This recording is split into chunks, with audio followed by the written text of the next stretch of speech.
আসসালামু আলাইকুম everyone, welcome my blog rabbit agro. So বরাবরের মতো আমি এমডি আসাদ হাজির হয়েছি নতুন একটি আপডেট ব্লগ নিয়ে।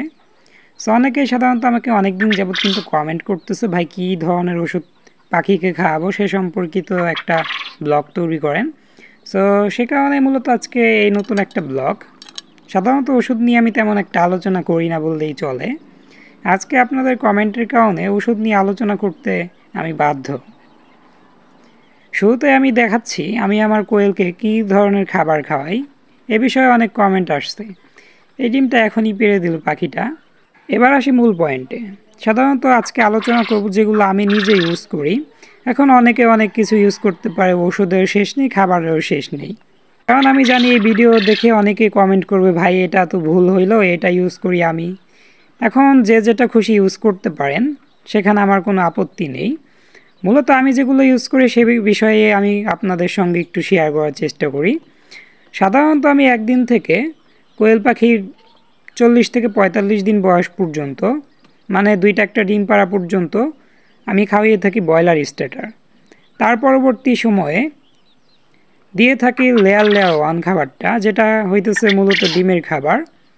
এটা যদি এর কম বয়সে পাখিকে দেওয়া হয়, মানে ডিম পাড়ার আগ মুহূর্ত, তাহলে দেখা যাবে পাখির ওয়েট কিন্তু কমে যাবে। কারণ এই খাবারে কিন্তু তেমন একটা গ্রোথ ভালো করে না। এটা সাধারণত ডিম উৎপাদনের জন্য তৈরি করা হয়েছে। খাবারগুলো কিন্তু একটু আস্তে আস্তে থাকে, মানে দেখা যায় আস্তে আস্তে ভুট্টা থাকে।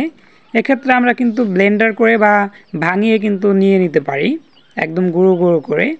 এই যে পাশে যে পাখিগুলো দেখা যাইতেছে, এগুলোকে কিন্তু এখনও দেওয়া যাবে না। এখনও এগুলো কিন্তু ব্রয়লার স্টেটার খাবারটাই আমি দিয়ে থাকি, যেহেতু ওদের গ্রোথ কিন্তু দ্রুত আনতে হবে। তা না হলে কিন্তু 45 দিন বয়সে কোনোভাবেই ডিম পাওয়া সম্ভব না। এবার একটু ওষুধ নিয়ে আলোচনা করি। শুরুতে দেখা যেতেছে থায়াবিন। থায়াবিন মূলত আমি ইউজ করে থাকি বাচ্চার 1 থেকে 5 দিন বয়স পর্যন্ত। এটা খাওয়ালে দেখা যায় অনেক বাচ্চার পায়ে সমস্যা নিয়ে জন্ম নেয়, হাঁটতে পারে না। সেক্ষেত্রে কিন্তু বেশ ভালো একটা ভূমিকা পালন করে, সে বাচ্চাগুলো কিন্তু সুস্থ হয়ে যেতে পারে। এবং কি প্রতি মাসে 5 দিন একটা কোর্স করা যেতে পারে। এটা মূলত তৈরি করা হয়েছে প্যারালাইজ জনিত যে ধরনের রোগ আছে, দেখা যায় ঘাড় বাঁকা বা পা বাঁকা, পায়ের সমস্যা, এক কথায় বলা যেতে পারে প্যারালাইজ জনিত যত ধরনের রোগ আছে সব ধরনের রোগ কিন্তু এটা দিয়ে সারানো সম্ভব। এখন আসি জিসভেট। জিসভেট সাধারণত আমি ইউজ করে থাকি 10 দিন বয়সের পর থেকে 5 দিন করে কোর্স করি। যে কোনো ওষুধেরই কিন্তু নির্দিষ্ট একটা কোর্স থাকে, তেমন জিসভেটেরও কিন্তু একটা কোর্স আছে।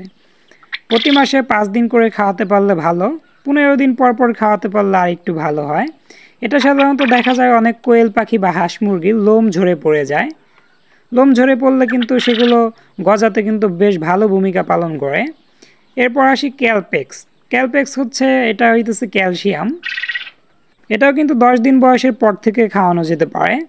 এতে করে দেখা যাবে ক্যালসিয়ামের যে ঘাটতি আছে, পা চিকুন বা বাচ্চার গ্রোথ ভালো না হওয়ার কারণে, এটা কিন্তু ইউজ করা যেতে পারে।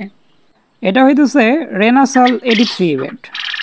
এটা যে কোনো ধকলজনিত সমস্যার কারণে ইউজ করা যেতে পারে, বিশেষ করে যারা ডিম থেকে বাচ্চা উৎপাদন করার জন্য মুরগি বা কোয়েল পাখি লালন পালন করেন। এক কথায় সকল ধরনের পশু পাখির জন্য কিন্তু ইউজ করা যেতে পারে, যারা বিশেষ করে ডিম উৎপাদন করে বাচ্চা ফোটানোর জন্য ডিম সাধারণত ইনকিউবেটর বা মুরগি দিয়ে বসিয়ে থাকেন।